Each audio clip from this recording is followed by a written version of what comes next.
this seems to be a pattern. I spend like an hour in the video and I get nothing out of it almost, and then it's like boom, it just comes to me.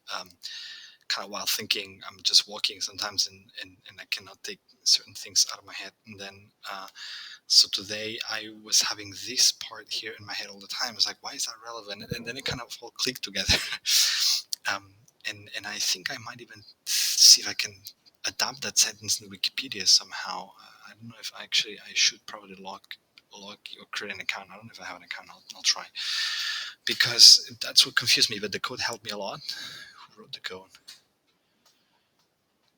I don't know, but it was definitely helpful to understand that, because then I was like, it makes sense, because I kind of got lost really in like, okay, so where is the function even implemented, and why do they call the ancilla qubit an output qubit? And now I realize that that's what's happening. So what's happening is you've got the input qubits in here, right, and then you've got your output qubit, and so what you're doing is, and the keys here is that, like, at the end this is like a sum modulo 2, right? So it's going to be the result's going to be 0 or 1, which is basically, if you just have one output and then you keep doing control nodes on this output, then you're gonna have the same effect as the modular sum, right? Because so if the output is 0, and then you add a 1, then so this would be like a NOT operation. So that's what you have, and then if you do another NOT and 1, so you're doing kind of 1 plus 1 equals 2, which it means that the modulo 2, that's still 0, right? So doing another NOT in here is the equivalent of doing that, so you get 0. Okay, so with that in mind, sorry, I missed that. So here you've got the input qubits, and this is the output qubit, which is just as ancilla, the same. I mean, whatever. It's the output qubit. It's not an ancilla qubit. It's not something you trash, really, because it holds the result of your function. And so, and then, I mean, if you pay attention to these terms in here, that's kind of the, this times this modulo 2 equals this. So if you keep in mind those terms, I mean, and you ask yourself, okay, so when are those terms going to be relevant, right? So when is this going to be really a 1 that needs to map to a NOT in here, in the output qubit? Because if the term is 0, so if either the x sub 2, for example, or the s sub 2 are 0, then this it means no operation. But if both terms are 1, so if x sub 2 is 1 and s sub 2 is 1, then you've got that 1 times 1 is 1. So in this case, you really have to apply a NOT. And I think that's what they're trying to say here. Perform control non-negation of every state, and this confused me a lot. Every state in superposition is generated by the previous Harman transformation, for which the oracle, when applied to the state, returns 1. Okay, so and basically what you're doing is, so of course, because you've got the Hadamards in here, you basically have a superposition of all the possible inputs, and that's why the solution here, the box is using control nodes exactly where the S has ones, the qubits where the S.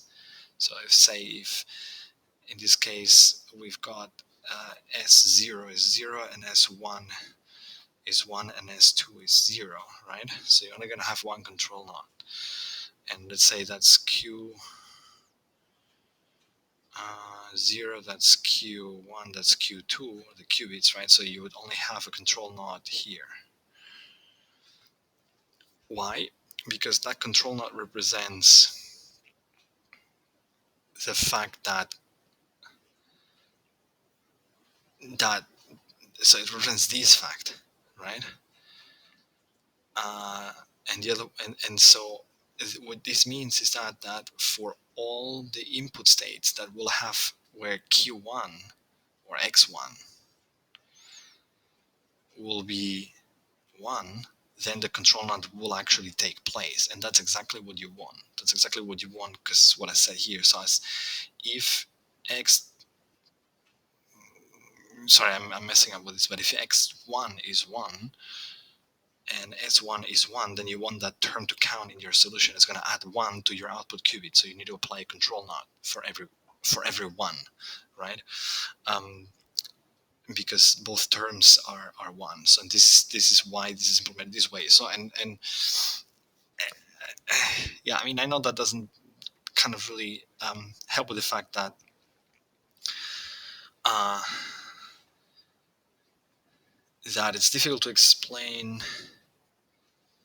or I don't know really how to explain the circuit in terms of why then when we are actually performing the measurements here, this is a symbol for a measurement.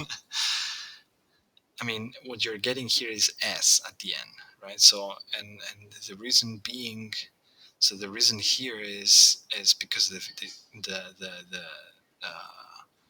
phase kickback. Um, but it seems more like it's a coincidence rather than by design, as in like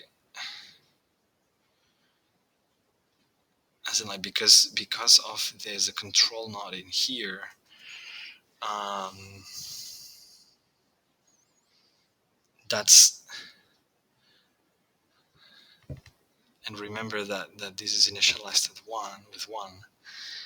Uh,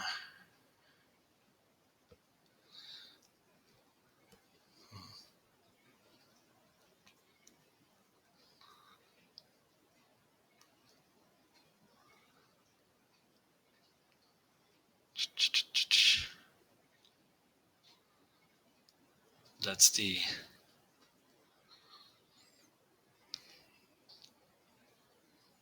maybe that's the secret bias bit. I don't know. It just kind of flashed back to me. It's like, okay, that's why it's built the way it's built, so it makes sense. But it's still it still feels. How would I explain that other than using the phase kickback? Because with the phase kickback, you've got the pluses in here, and so this operation particularly turns that into a minus. Um, so here it turns into a minus, right? So when you apply another hard mark, then this will always be 1, and these guys will evaluate to 0. So you're basically getting S. Uh, uh, uh.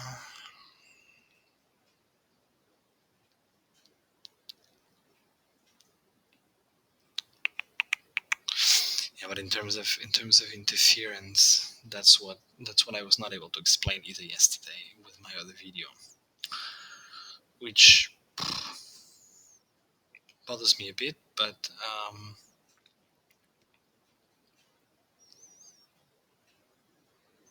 yeah,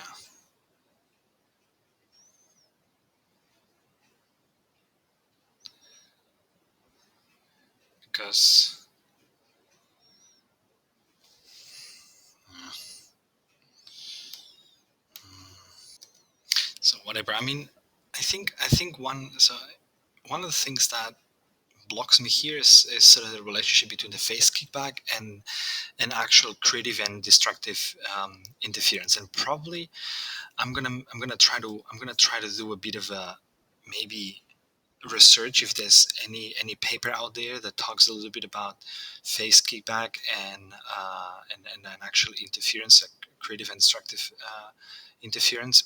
And if not, I'll try to maybe do a bit of my own stuff, see if I can kind of find a sort of establish a relationship between those two concepts, because it's definitely useful. It's definitely a useful one, and I remember also coming across that concept in many situations where the phase kickback is sort of a relevant effect, and then the global.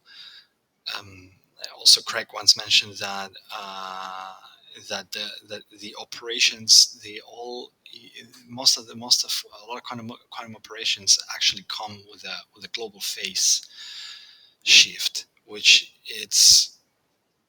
in and of itself irrelevant, but then when they are part of a controlled operation and certain conditions, then this is the phase that's transferred. Uh,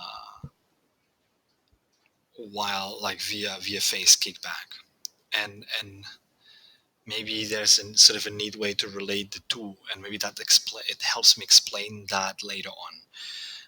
Because otherwise, for me, I mean, that's just like, yeah, you can just go down to the lowest level and say like, good, you've got like, you've got like your like, all different values, right? And then and then this, and then etc., right? And then of course those ones have a minus in here because you start with a minus, and then so you play a control knot, and then of course some of these things shift, right? So that will become like a 1 1, that will become like here over like a 0 1 and stuff like that. And then those changes basically change